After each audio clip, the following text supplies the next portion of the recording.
There's a number of issues that I want to highlight. The provision of a new defence for selling tobacco to underage people, where no reasonable person could have suspected that they were underage. The committee's evidence suggested that this would be a retrograde step, especially for test purchasing. Young people grow up quickly, while the due process of the law takes time. A young person taking part in a test purchase will look a great deal older when the case comes to court. This defence would allow the unscrupulous to challenge test purchasing cases. The committee also noted that it was not an offence for a person under 18 to buy or have possession of tobacco products. This is clearly out of step with the alcohol legislation, and this balance needs to be redressed for the protection of both retailers and the young people themselves. John Robson. About it being out of balance with alcohol legislation, would you accept that the defence issue about being reasonable to think that someone was over 18 is exactly the same as what is already within the licensing laws? So, to be consistent, surely you would want both to be consistent. Rhoda Grant. I think there's issues about test purchasing with that. I think if you were to make it a defence, people would ask the young person to turn up in court, and we maybe need to look at that. And I would be interested to see how people avoid that with test purchasing of alcohol, because I could see the same people making the same defence. On those issues, the committee was in broad agreement, and I want to focus on issues that are more contentious. Firstly, that of vending machines, and I took a differing view from the majority of the committee and indeed my colleagues. I believe that Scottish ministers should take powers to ban them through subordinate legislation if the new restrictions are not seen to work. This would give the licensing trade the opportunity to truly pilot the machines and make them more secure. Radio-controlled operation is being piloted in England, but that hasn't been properly evaluated. We received evidence that while vending machines would be banned, licensees could sell tobacco from behind the bar as long as it wasn't on public display. And witnesses said that this would create a security problem where customers and staff were able to freely access cigarettes behind the bar. This, in the opinion of witnesses, would lead to increased theft. However, more worrying would be the situation in a family-run pub where children would have free access to those products and could take them themselves or even be bullied into taking them for other children. Another issue is the large number of jobs that are at risk if this legislation goes through, and I don't think this can be ignored. The information given to the committee when we started the scrutiny was that this was a minimal number, but evidence we gained throughout the process said there was many more jobs to be lost. The third issue is about those who live in rural areas.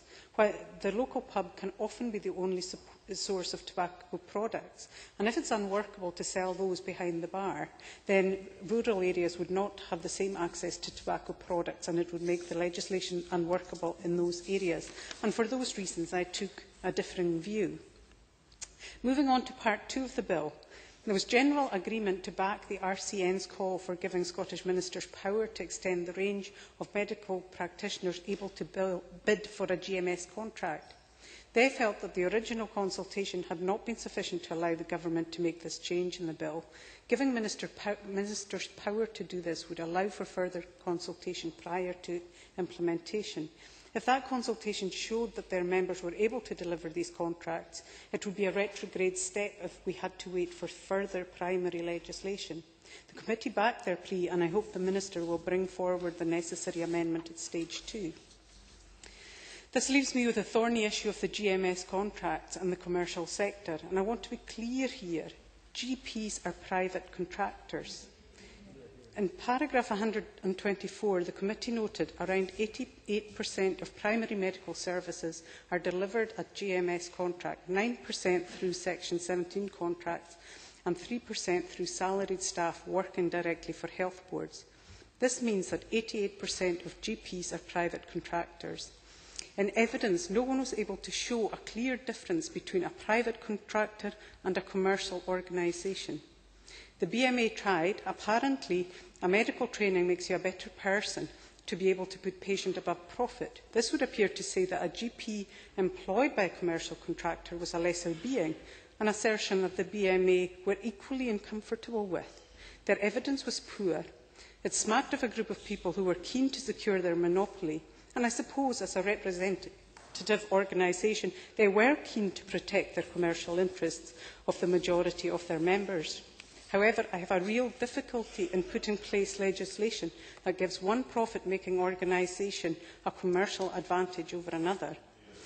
My preference would be that everyone who works for the NHS delivering frontline patient care is employed by the NHS.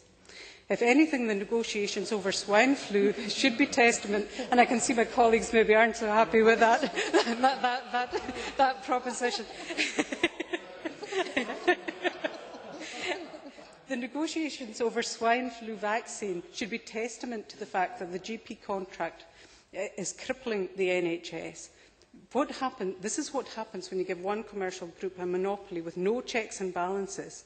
The Cabinet Secretary refused to give me a hearing at committee level. I'm trying again today to make this point. However, the committee were united to say that if this legislation went through, it needed significant amendment to allow social enterprises and community organisations to hold those contracts as well, especially in areas such as the Highlands and Islands where recruitment is an issue. Removing solutions from our communities would be wrong. In conclusion, I want to bring those points home, and I think I make them quite fairly, that tobacco products should be subject to the same purchase controls as alcohol, that vending machines in pubs should have a stay of execution until systems have been piloted and assessed, that secondary legislation allow nurses to hold GMS contracts, and I look forward to amendments at stage 2 to deal with those important issues.